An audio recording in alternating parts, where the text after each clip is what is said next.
Muy buenos días, muy buenas tardes, muy buenas noches. Le habla a su hermano en Cristo, Carlos Delgado. Y hoy tenemos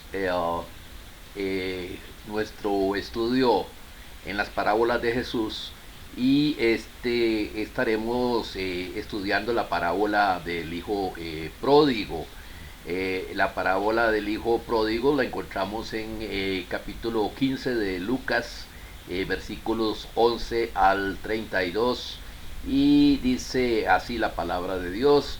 También dijo: un hombre tenía dos hijos, y el menor de ellos dijo a su padre: Padre, dame la parte de los bienes que me corresponde, y los repartió los bienes.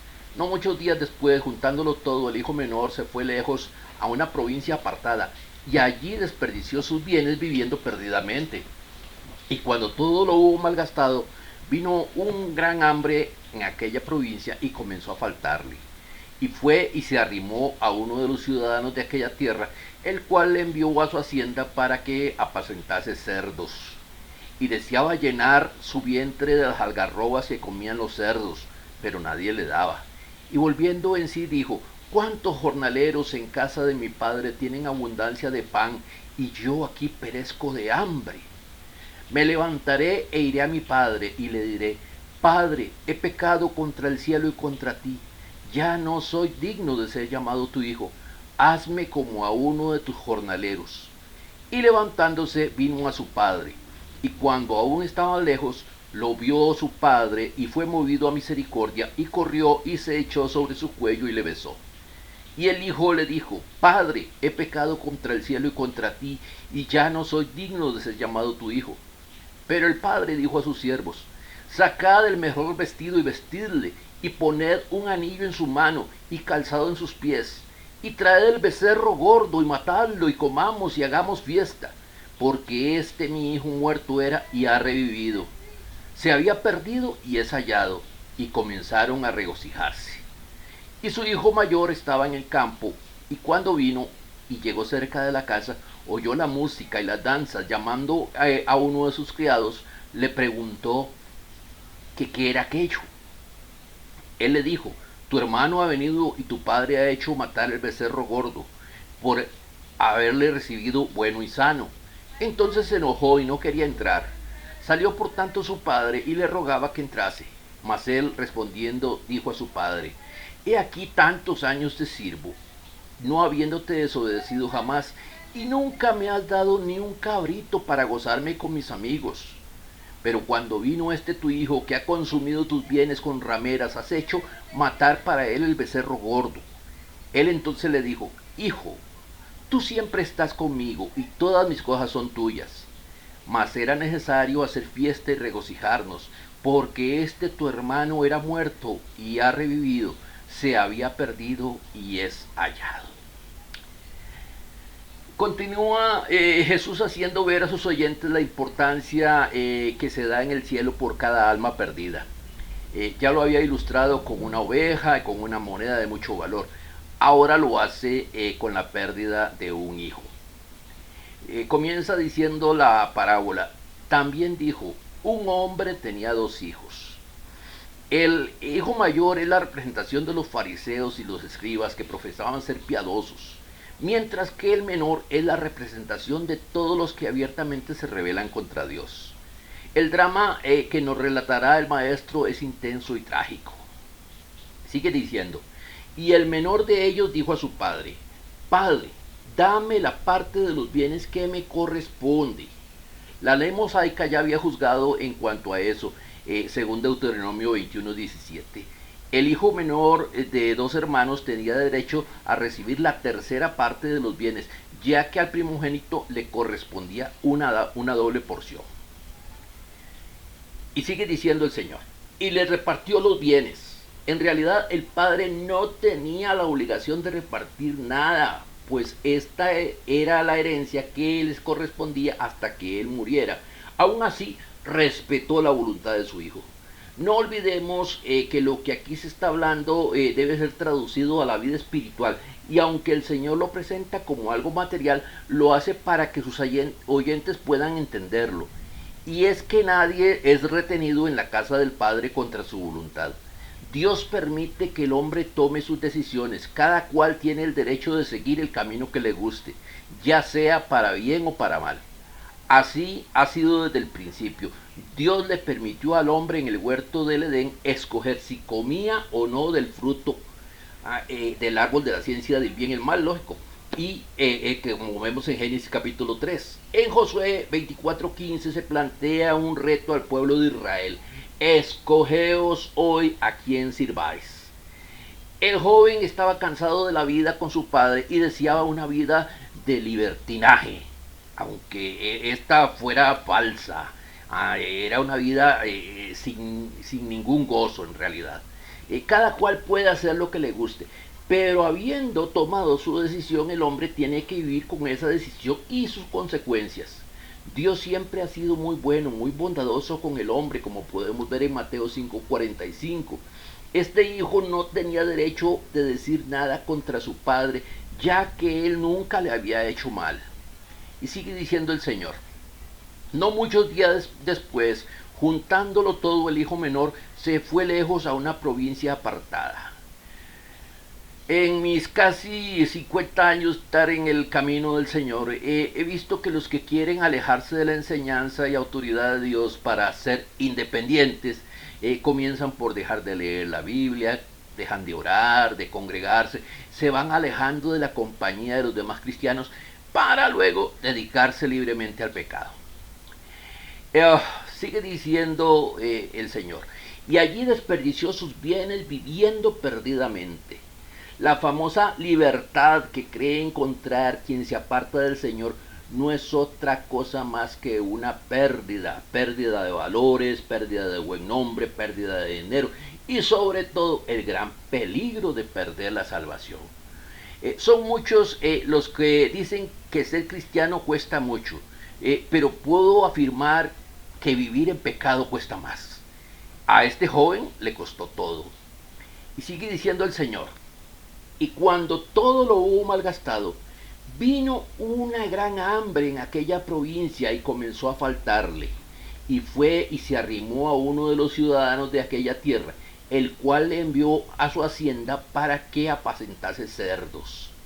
Para terminar de arruinar su condición sobre aquella provincia, vino un gran hambre y el joven cae hasta lo más bajo que podía caer un judío: cuidar cerdos, puesto que este animal era, según la ley de Moisés, inmundo, como vemos en Levítico 11:7 y 8.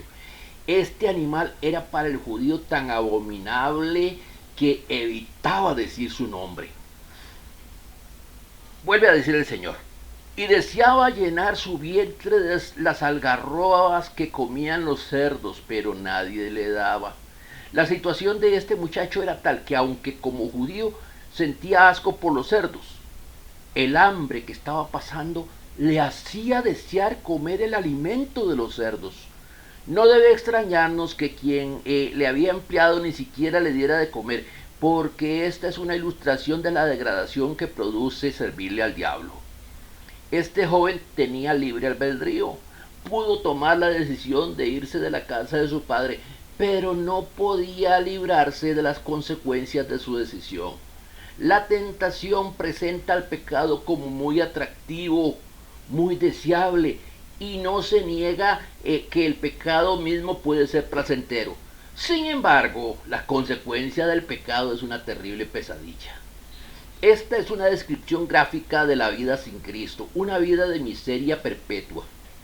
Viajar a la provincia lejana del pecado nos trae hambre. O estamos en la casa del Padre o estamos en la miseria. Tenemos abundancia en la casa del Padre o perecemos de hambre. Somos libres en la casa del Padre o esclavos del mundo. Tenemos el honor de ser hijos de Dios o la vergüenza de ser hijos del diablo. Después que Satanás no pudo derrocar a Dios, se propuso reducir a todo hombre al nivel más bajo de sufrimiento y miseria. Él quiere que todos malgasten su herencia y que vivan y coman en compañía de los cerdos. Dijo también el Señor: Simón, Simón, he aquí Satanás os ha pedido para zarandearos como a trigo, en Lucas 22:31. Esto es lo que quiere hacer con todos, que manchemos nuestras vestiduras, como vemos Revelación capítulo 3 versículo 4. Que los miembros de la iglesia nos volvamos como los perros y los cerdos. Dice, el perro vuelve a su vómito y la puerca lavada a revolcarse en el cieno. Segunda de Pedro 2:22. Que desde la planta del pie hasta la cabeza no hay en él cosa sana, sino herida, hinchazón y podrida llaga, dice Isaías 1:6. Satanás nos va a prometer grandes cosas, pero nos va a pagar con alimento de cerdos. Muchos, mayormente jóvenes, son los que se burlan del pecado y su consecuencia, sin saber lo que están diciendo y a lo que se enfrentan. Dice luego el Señor, y volviendo en sí. Esta frase es muy curiosa. Parece como que el joven despertó de un mal sueño, se encontraba fuera de sí. El corazón de los hijos de los hombres está lleno de mal y de insensatez en su corazón durante su vida, dice Eclesiastés 9:3. En lugar de estar gozando libertad, como dicen los que están en el pecado, en realidad se encuentran como hipnotizados sirviendo a Satanás. Este joven fue enseñado por una experiencia amarga. Su situación de miseria le hizo volver en sí. Es decir, cuando fue reducido a la pobreza y la miseria, no era una tragedia, sino una bendición, porque esa condición desdichada ayudó a llevarle al arrepentimiento. Mas luego que fue puesto en angustias, oró a Adonai su Dios, humillado grandemente en la presencia del Dios de sus padres, y habiendo orado a él, fue atendido, pues Dios oyó su oración. Segunda de Crónicas, capítulo 33, versículos 12 al 13. Son muchos quienes han tenido que hacer el viaje de arrepentimiento después de sufrir, porque la tristeza que es según Dios produce arrepentimiento para salvación, de que no hay que arrepentirse, pero la tristeza del mundo produce muerte, dice segunda de Corintios capítulo 7, versículo 10. Y dice luego el Señor, dijo, ¿cuántos jornaleros en la casa de mi padre tienen abundancia de pan y yo aquí perezco de hambre? Quizás el hambre, la desesperación, el dolor, la pena trajo a la memoria del joven un buen hogar y le motivó a regresar arrepentido. He aquí la importancia de tener una buena iglesia donde reine el amor y la paz que ayude al hermano descarriado a volver a su casa espiritual. Claro, el joven recordó que no era tan sencillo como solo regresar. No podía volver reclamando derechos y no podría haber protestado si su padre le hubiera rechazado. Así que tenía un plan. Quizá no le recibirían como familia, pero podía pedir que se tratara como uno de los jornaleros. Me levantaré e iré a mi padre. Es aquí donde está el paso más importante que tendrá que ser seguido de muchos otros nobles pasos. Me levantaré. Primero hay que levantarse. No es nada más que extender la mano para ver si alguien me regala una limosna. Debe haber una resolución firme. Hay que eliminar los pensamientos negativos y establecer pensamientos bien definidos, ya que no hay otro camino. Si él se quedaba con los cerdos, siempre tendría el hedor del cerdo pegado en su ropa, en su piel, en su vida. La única alternativa sensata era, me levantaré e iré a mi padre. Voy a salir. Por lo cual salid de en medio de ellos y apartaos, dice el Señor, y no toquéis lo inmundo, y yo os recibiré. Segunda de Corintios 6:17. Voy a salir ahora, no mañana ni en un mes, sino ahora mismo. No puedo esperar más tiempo, estoy muriendo de hambre y no voy a mirar atrás. No crea que el viaje de arrepentimiento es fácil. El joven estaba lejos de su hogar, debilitado física y emocionalmente. No era fácil hacer este viaje, pero el pensamiento de estar en su propio hogar con su padre amado le dio fuerza para poder completarlo. Podemos imaginarlo por el camino repitiendo, voy a mi casa, voy a mi casa. Y sigue diciendo el Señor, y le diré, Padre, he pecado contra el cielo y contra ti. Muchos pretenden agradar a Dios siendo buenas personas en un mundo perdido. Este joven no pensó en llevar un curso para mejorar su vida, haciendo enmiendas y reformas en la tierra lejana entre los cerdos. No se puso a meditar en cómo excusarse y justificarse. Tomó la única decisión sabia. Iba a aceptar su falta y confesar: Padre, he pecado contra el cielo y contra ti. ¿Cómo pues haría yo este grande mal y pecaría contra Dios? Génesis 39:9. Contra ti solo he pecado y he hecho lo malo delante de tus ojos. Salmo 51:4. Entonces dijo David a Natán: pequé contra Adonai. Y Natán dijo a David: también Adonai ha remitido tu pecado. Segundo de Samuel, capítulo 12, versículo 13. Y sigue diciendo el Señor: ya no soy digno de ser llamado tu hijo. Yo sé lo que he hecho y estoy confesando mis pecados. Antes había dicho: dame lo que me corresponde. Ahora dice: yo sé que no merezco nada.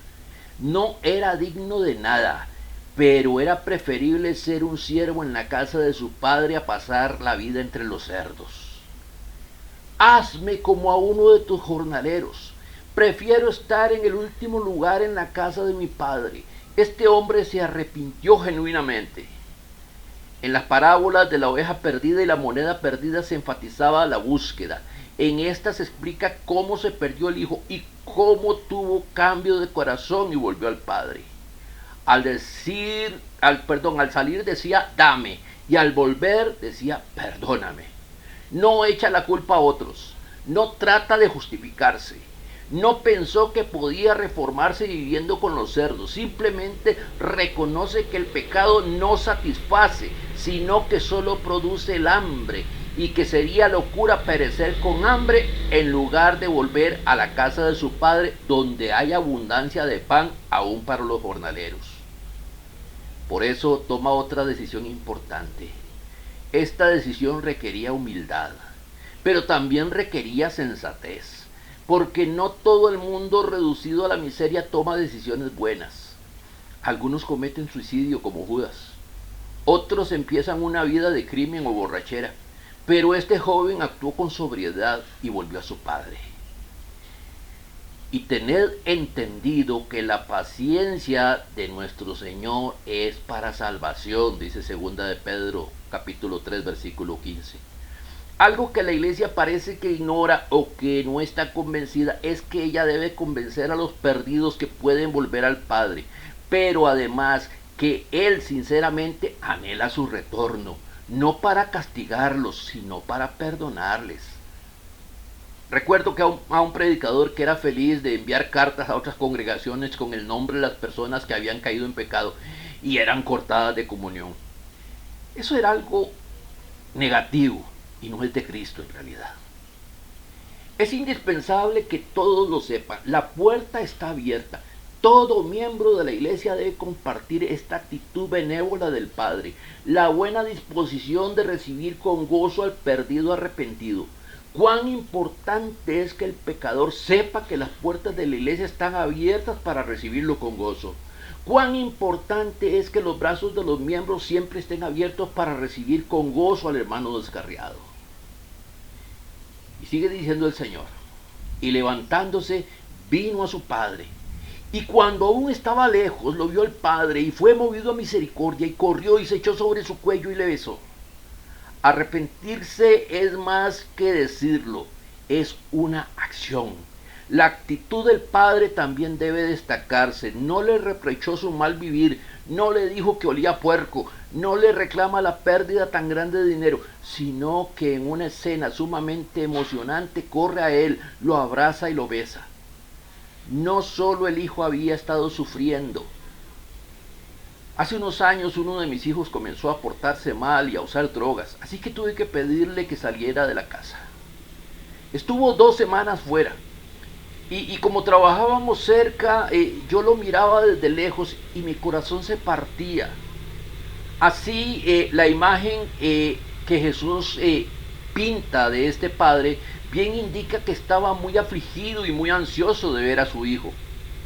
¿Cuántas veces había salido a observar el camino con la esperanza de volver a ver a su hijo? Obviamente estaba esperando su retorno, pues en ese mismo momento, cuando el hijo se acerca, el padre lo vio de lejos. La primera mirada, aún de lejos, llenó el corazón del padre con compasión. Mas tú, Señor, Dios misericordioso y clemente, tanto para la ira, lento para la ira y grande en misericordia y verdad. Salmos 86:15. La actitud de Dios hacia el pecador se expresa en la acción del Padre. Corrió, se echó sobre su cuello y le besó.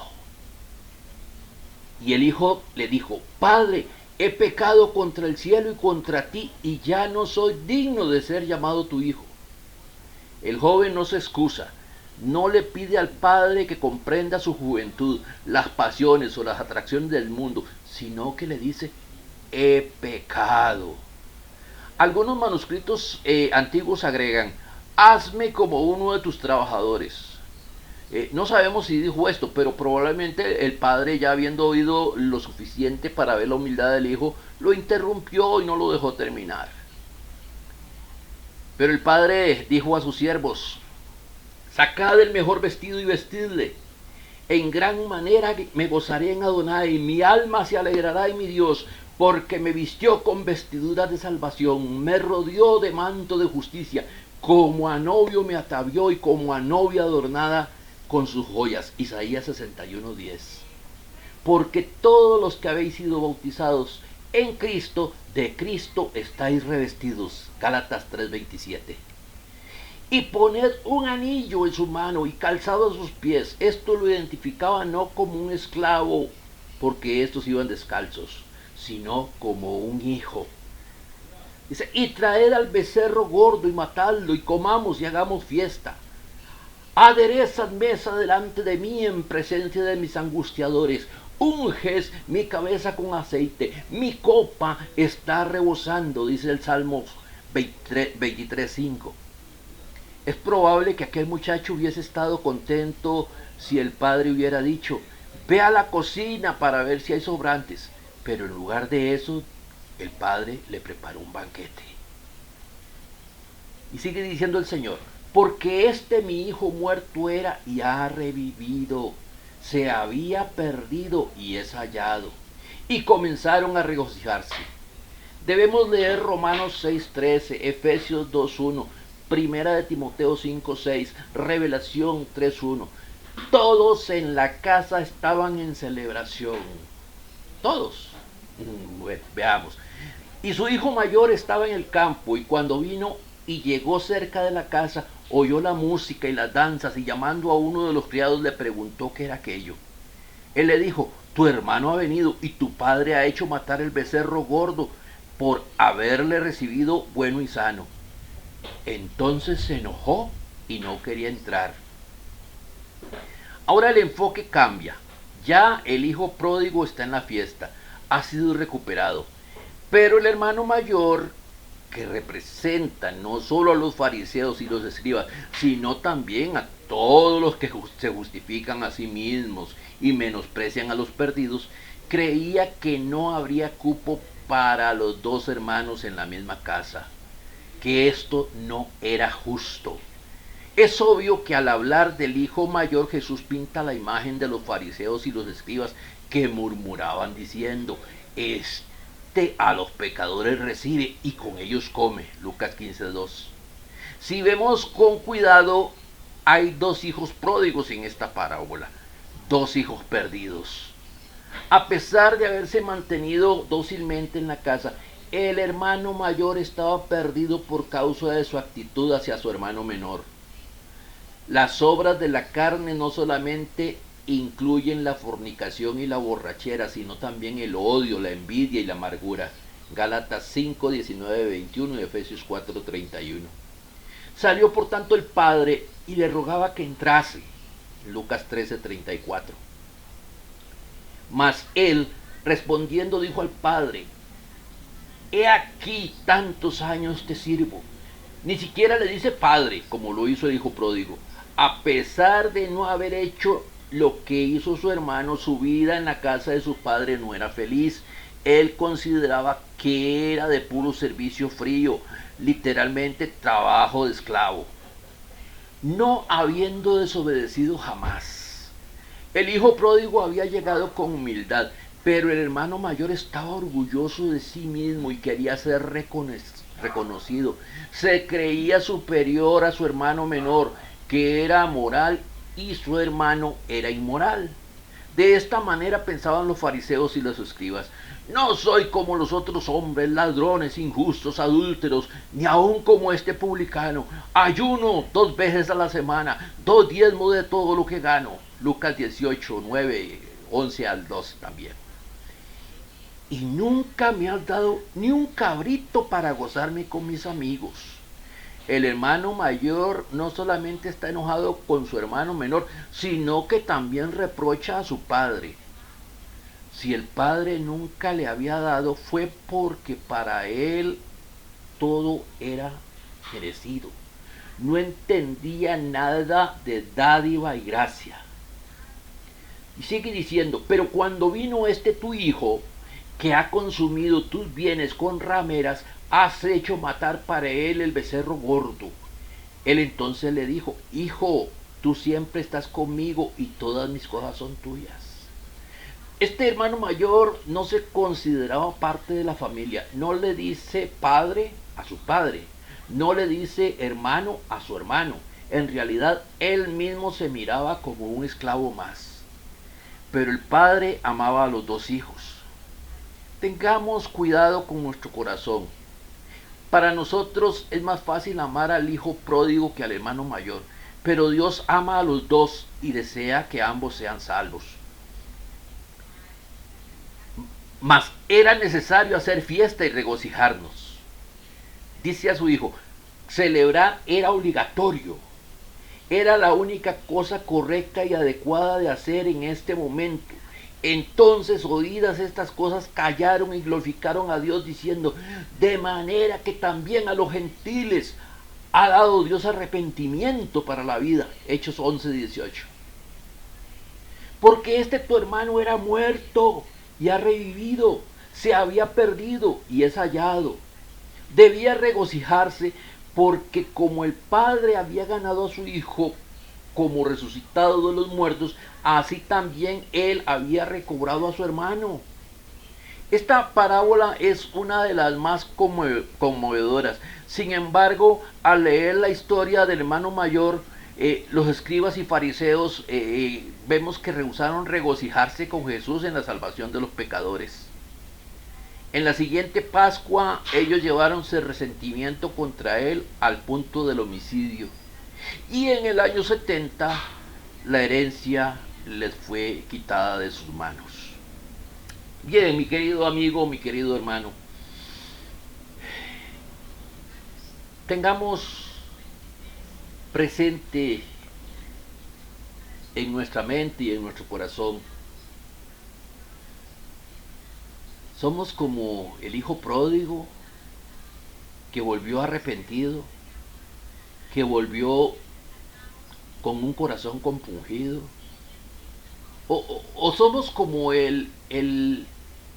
digamos, el hijo pródigo mayor, el hermano mayor, que en lugar de alegrarse con el padre porque su hijo había resucitado, más bien se siente molesto porque aquel que estaba en pecado ahora es perdonado.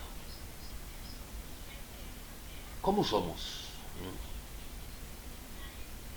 Recuerde que todos los domingos a las 9 de la mañana estamos reunidos en el edificio de la Iglesia de Cristo, que se ubica aquí en Heredia, diagonal al Liceo Manuel Benavides, cerquita del hospital, entre la avenida 16 y donde termina la calle 16, ahí en la pura esquina estamos nosotros y vamos a glorificar el nombre del Señor y vamos a alabarle y vamos a darnos un abrazo y vamos hasta tomarnos un cafecito juntos. Así que si usted puede visitarnos, hágalo, que nuestras puertas están abiertas. Que el Señor nos bendiga y nos guarde siempre.